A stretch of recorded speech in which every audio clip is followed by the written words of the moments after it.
Right. You grew up in a very conservative church, Russian Church Abroad, that we all love, our church, but also there were people who would never attend even Russian ballet because it was something to support the Soviets.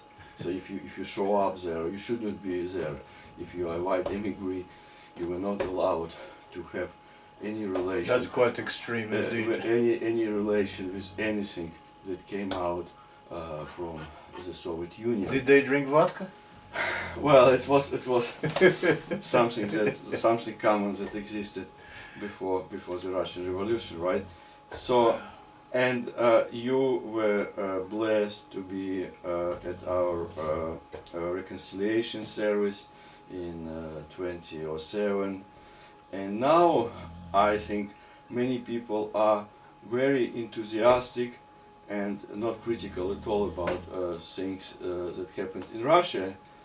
And I think sometimes it helps to be constructively critical in order to improve things. If you're saying about problems, it's not necessarily that you just criticize it, you want things to be better. So, and it worries me a little bit that people, they just see their markers, those things that were dear to their fathers, like double-headed eagle and Russian flag, and strong Russian policy and so on, and that's kind of sufficient enough.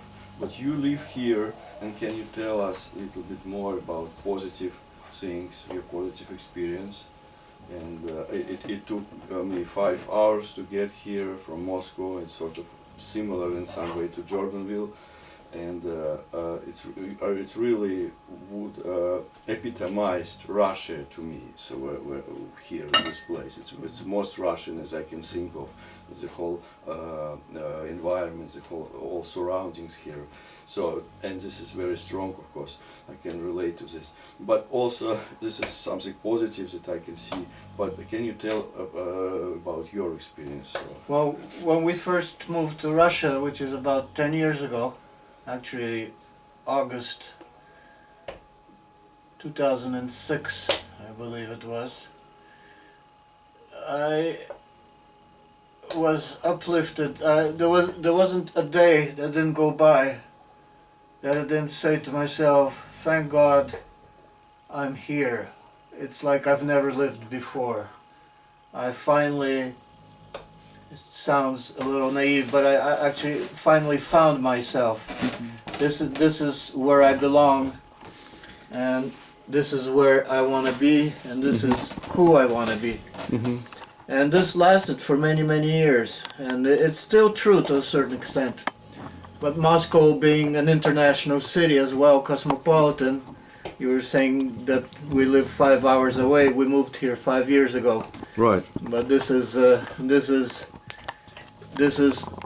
real Russia, while Moscow is a mixture of all kinds of influences. But still, Russia was protected. There was one good thing that came out of communism, is that it kept everything Russian within Russia and didn't filter much Western or any other kind of ideas or cultures. I think one of the good things about communism, if I can say that there was something good. But time goes by and certain realities start surfacing, coming to the surface. In the beginning, the major negative thing for me was the bureaucracy. Obviously, Soviet bureaucracy is one of the mm-hmm. worst nightmares in the world, worse than French bureaucracy, and even worse than Brazilian bureaucracy, which I found not too bad. Mm-hmm. And also the arrogance. The arrogance is very difficult to live with. Mm-hmm.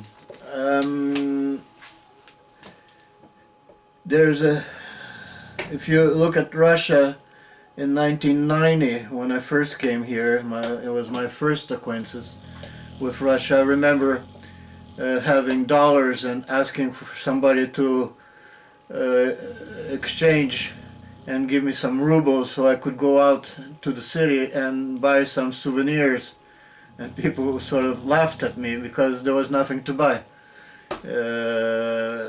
and you compare it to today, whereby Moscow has become an incredibly cosmopolitan, modern city, a very safe city, a capital of fashion, a capital of many things, food and culture and theater and obviously ballet and all of that.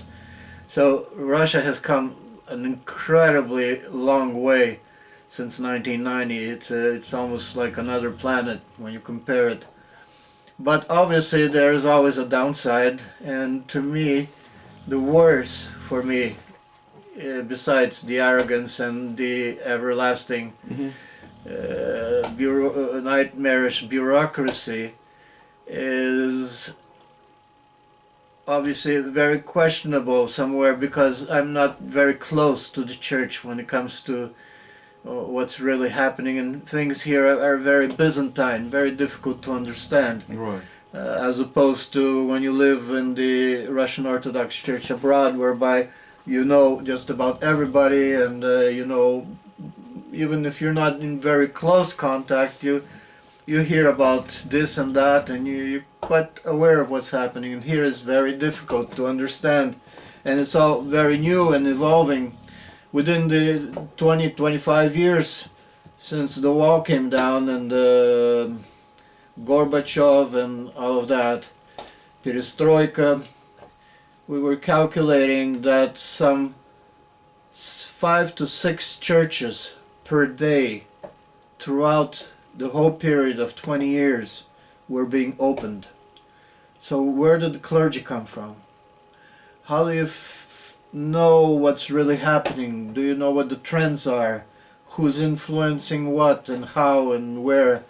Very complicated.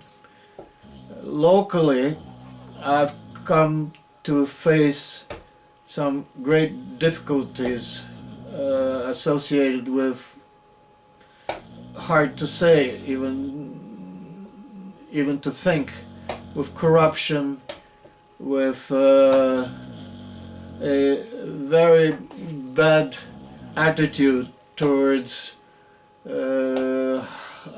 ethical behavior within the church. There's there's probably also an inheritance from Soviet times, whereby a bishop or any even clergy considers itself above and beyond us pedestrians. And I've been having lots of difficulties with that, especially since I came here specifically to work upon bringing the church back to life. The church we have here, just nearby, a church that was built in the early 19th century. And it's as though, it's very hard to say, but it's as though I don't belong, or maybe it's a totally different attitude that the local clergy doesn't understand, because there is a kind of a understanding among Russians that a priest is above and beyond even the law, and it's a great problem. It's a very big problem. There was some clergy mentioning that there needs to be somewhat of a renewal within the church, within the policies with regard to that, where even that the bishops that come from the monastic background, it's something that I've heard. I don't know how widely spread this feeling is, that even that the episcopate, that the bishops shouldn't necessarily come from a monastic background. They should be closer to the people. Not that I agree with that, but it's when you start hearing things like that, you start wondering what's going on. Right. Well, thank you. And you mentioned also about positive aspects of the isolation that the Russian people sort of benefited from during the Iron Curtain time, okay? And you yourself, sort of, is kind of ironic, because you yourself very fluent in different cultures, right? You were brought up in Brazil, you live in Francophone Canada, you studied in the States, you travel the world, and a guy like that is saying actually it was good that the Soviet Union was closed up. So can you comment more on this? Well, there was once upon a time there was a tower that was built, Right. and where people spoke many languages and came into a situation where nobody understood each other anymore. Okay. Living in North America, now one of the major problems, I believe, is this multiculturalism, a utopia that has more and more is being proven as a wrong policy, whereby people cannot understand each other anymore. People don't know how to say hello anymore. One says hello by shaking hands, another one by bowing, another one some other way. By slapping you on the shoulder. Yeah, and so Right. on. And you look at the schools. I had a very young child, a son, and when I looked at the schools that he would be attending, I was somewhat in shock, because you had all these cultures mixed together. I believe that is a very difficult thing, and people become very isolated from each other within this so-called multiculturalism dream.